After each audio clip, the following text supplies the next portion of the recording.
જ્વલંત સફળતા મેળવવા બદલ તમામ વિદ્યાર્થી મિત્રોને ખૂબ ખૂબ અભિનંદન. ધોરણ 11 કોમર્સ અને ધોરણ 11 આર્ટ્સ ના આજે આપણે અર્થશાસ્ત્ર એટલે કે ઇકોનોમિક્સ વિષયની શરૂઆત કરી રહ્યા છીએ. ઇકોનોમિક્સ વિષયનો ઇન્ટ્રોડક્શનનો આ લેક્ચરનો સેશન રહેશે. જેમ આપણે ધોરણ 10 ની અંદર સામાજિક વિજ્ઞાન વિષય ભણી ગયા, સમાજ વિદ્યાના વિવિધ ચેપ્ટરોની અંદર આપણે ભારત દેશના અર્થતંત્ર વિશે, ભારત દેશની ગરીબીની સ્થિતિ, ભારત દેશમાં બેરોજગારીની સ્થિતિ, ભારત દેશમાં વસ્તી વધારા વિશે, ભારતના સાંસ્કૃતિક વારસા વિશે, ભારતના વિવિધ કલા અને સ્થાપત્યો વિશે, એ બધા જુદા જુદા પાસાઓનો અભ્યાસ કર્યો.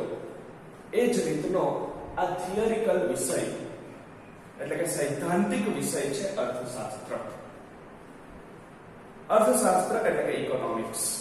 ધોરણ 11 કોમર્સ અને ધોરણ 11 આર્ટ્સ માટે આ કોમન સબ્જેક્ટ છે અને આ વિષયની અંદર આપણે ધોરણ 11 માં જુદા જુદા 11 પ્રકરણોનો અભ્યાસ કરવાનો છે. સૌથી પહેલા છે અર્થશાસ્ત્ર વિષય પ્રવેશ. કોને કહેવાય અર્થશાસ્ત્ર? અર્થશાસ્ત્ર વિષયનું ઇન્ટ્રોડક્શન, અર્થશાસ્ત્ર વિષયનો પરિચય, અર્થશાસ્ત્ર વિષયની પ્રાથમિક માહિતી, અર્થશાસ્ત્રના પિતા કોણ હતા, અર્થશાસ્ત્ર શબ્દ ક્યાંથી અને કેવી રીતે ઉદ્ભવ્યો, અર્થશાસ્ત્રમાં કયા કયા અર્થશાસ્ત્રીઓએ કયા કયા પુસ્તકો લખ્યા છે, અર્થશાસ્ત્રની વિવિધ આંકડાકીય માહિતીઓ, એકમલક્ષી અર્થશાસ્ત્ર કોને કહેવાય અને સમગ્રલક્ષી અર્થશાસ્ત્ર કોને કહેવાય, એની વિગતવાર સંપૂર્ણ માહિતી અને ખ્યાલ, આ બધું આપણે પહેલા ચેપ્ટરમાં અર્થશાસ્ત્ર વિષય પ્રવેશની અંદર ભણવાનું છે. મુખ્યત્વે આ અર્થશાસ્ત્ર એટલે કે ઇકોનોમિક્સ વિષય આપણો માનવ જીવનના રોજિંદા વ્યવહારોનો અભ્યાસ કરે છે. આપણા રોજબરોજના જીવનમાં, રોજબરોજની દૈનિક કામગીરીમાં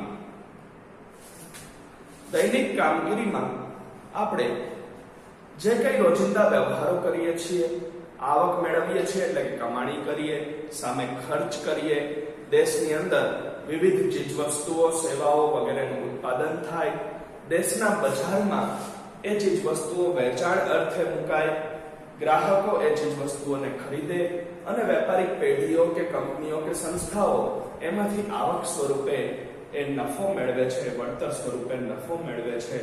એ વિશે આ રીતે રોજિંદા વ્યવહારોનું જે ચક્ર ચાલે છે એ માનવ જીવનના રોજિંદા વ્યવહારોનો આપણે અર્થશાસ્ત્ર વિષયની અંદર અભ્યાસ કરવાનો છે.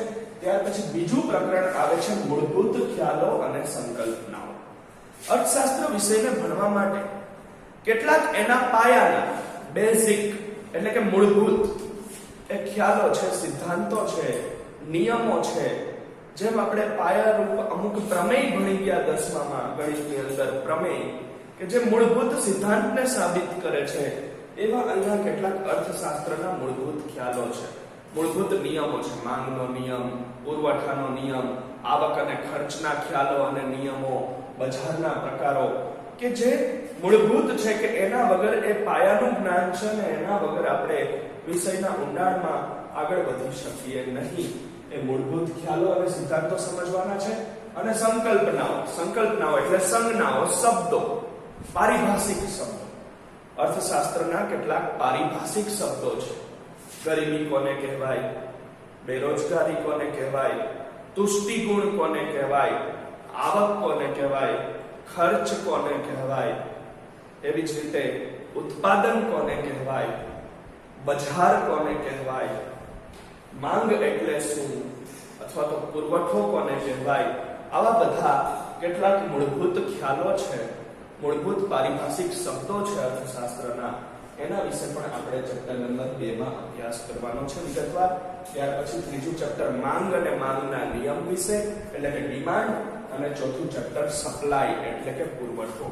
માંગ અને પુરવઠો ચેપ્ટર નંબર 3 અને 4 આ બંને એકબીજા સાથે સંલગ્ન છે, એકબીજા ઉપર આધારિત છે. ડિમાન્ડ એન્ડ સપ્લાય એટલે કે માંગ અને પુરવઠો. ત્યાર પછી ઉત્પાદનના અને ખર્ચના અને આવકના ખ્યાલો. ત્રણેય બાબતોને સંયુક્ત રીતે દર્શાવેલી છે. દેશમાં, ભારત દેશના અર્થતંત્રમાં જે કઈ કુલ ચીજવસ્તુઓ અને સેવાઓનું ઉત્પાદન થાય છે, ઉત્પાદનના ખ્યાલો, એ ઉત્પાદન કરવા પાછળ ઔદ્યોગિક એકમોને, કંપનીઓને કે પેઢીઓને જે કઈ ખર્ચ થાય છે એ ખર્ચના વિવિધ ખ્યાલો, અને એનું વેચાણ કરી અને એ જે નફો કે આવક મેળવે છે એ આવકના વિવિધ ખ્યાલો એ આપણે ચેપ્ટર નંબર 5 માં ભણવાના છે. ત્યાર પછી બજાર અને બજારના સ્વરૂપો, ચેપ્ટર નંબર 6. ભારત દેશની અંદર જુદા જુદા પ્રકારના, જુદા જુદા સ્વરૂપના બજારો અસ્તિત્વમાં છે. પૂર્ણ હરીફાઈ વાળું બજાર, ઇજારાશાહી વાળું બજાર જેને આપણે મોનોપોલી કહીએ છીએ, અપૂર્ણ હરીફાઈ વાળું બજાર, શુદ્ધ બજાર, આવા જુદા જુદા બજાર અને બજારના ખ્યાલો એના ઊંડાણપૂર્વકના અર્થ સહિત આપણે ચેપ્ટર નંબર 6 માં સમજવાના છે. ચેપ્ટર નંબર 7 આવશે ભારતીય અર્થતંત્ર. ભારતના અર્થતંત્રને જુદા જુદા 3 વિભાગોમાં વિભાજિત કરવામાં આવ્યું છે. કૃષિ, બીજો વિભાગ છે ઉદ્યોગો, અને ત્રીજો વિભાગ છે સેવા ક્ષેત્ર. કૃષિ એટલે કે સૌથી પહેલો વિભાગ ખેતી ક્ષેત્ર દેશ. એ ખેતી ક્ષેત્ર વિશે વિસ્તૃત માહિતી. ત્યારબાદ દ્વિતીય વિભાગ એટલે કે દેશના ઉદ્યોગો, ઇન્ડસ્ટ્રી વિશે, અને ત્યાર પછી એ સેવા ક્ષેત્ર જેમાં ટેલિફોન, વાહન વ્યવહાર, સંદેશા વ્યવહાર, વીજળી, વીમા સેવા, બેન્કિંગ સેવા વગેરે સેવાઓ વિશે એ ભારતીય અર્થતંત્રના 3 પાસાઓ, 3 વિભાગોનો પરિચય આપણે ચેપ્ટર નંબર 7 માં સમજીશું.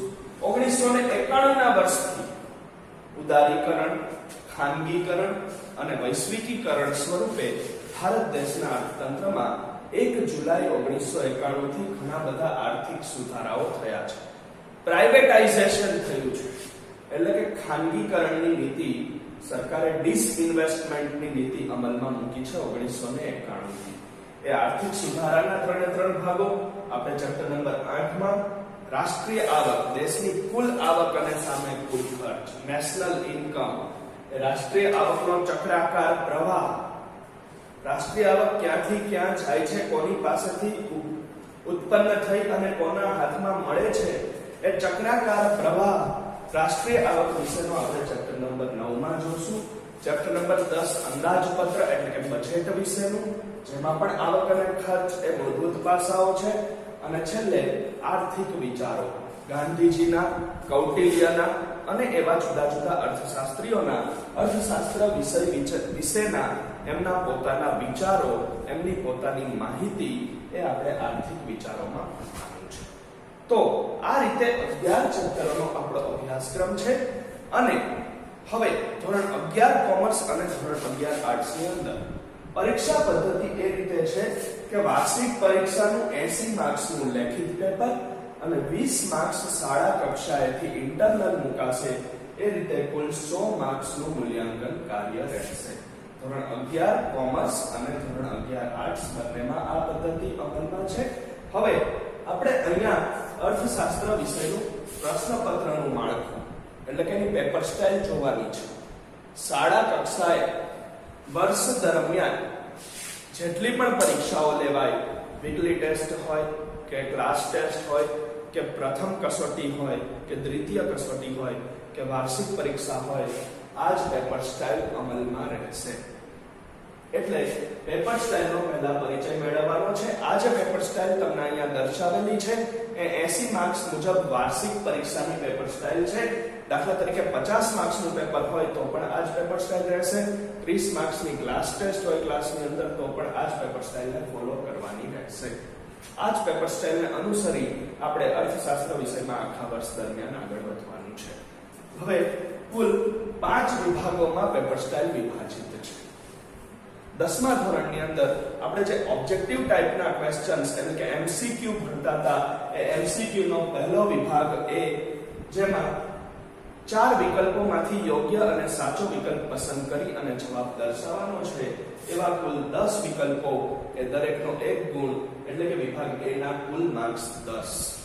ત્યાર પછી બીજો વિભાગ B આવે છે, જેમાં 1-2 વાક્યમાં પ્રશ્નોના જવાબો લખવાના છે. જેમાં વિકલ્પોથી વધુ લખાણ પણ અહીંયા 30 શબ્દોની મર્યાદા છે જવાબની અંદર.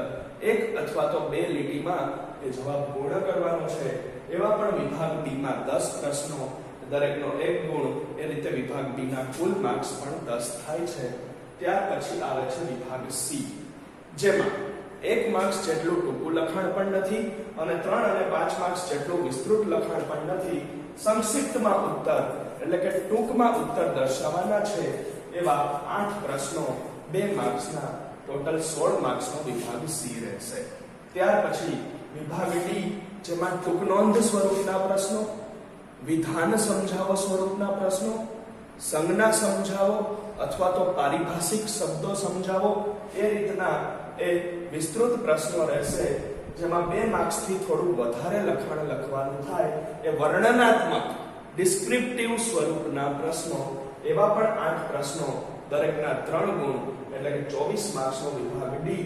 અને પેપર સ્ટાઇલનો છેલ્લો વિભાગ એ વિસ્તૃત પ્રશ્નોનો અથવા તો સવિસ્તર ઉત્તરવાળા પ્રશ્નોનો અથવા તો મોટા પ્રશ્નોનો કહી શકાય, જેમાં તફાવત સ્વરૂપના પ્રશ્નો, મુદ્દાઓમાં જવાબ આવે એ મુદ્દાસર જવાબ સ્વરૂપના પ્રશ્નો, એવા કુલ 4 પ્રશ્નો, દરેકના 5 ગુણ. એ રીતે કુલ ટોટલ 20 માર્ક્સનો છેલ્લો વિભાગ ઈ રહેશે. આ રીતે એ, બી, સી, ડી અને ઈ 5 વિભાગોમાં આપણી પેપર સ્ટાઇલ અર્થશાસ્ત્રની ધોરણ 11 કોમર્સ અને ધોરણ 11 આર્ટ્સ માટે એ નક્કી થયેલી છે. તો હવે પછીના સેશનમાં આપણે એ પહેલું ચેપ્ટર અર્થશાસ્ત્ર વિષય પ્રવેશથી એ આગળ વધવાનું રહેશે.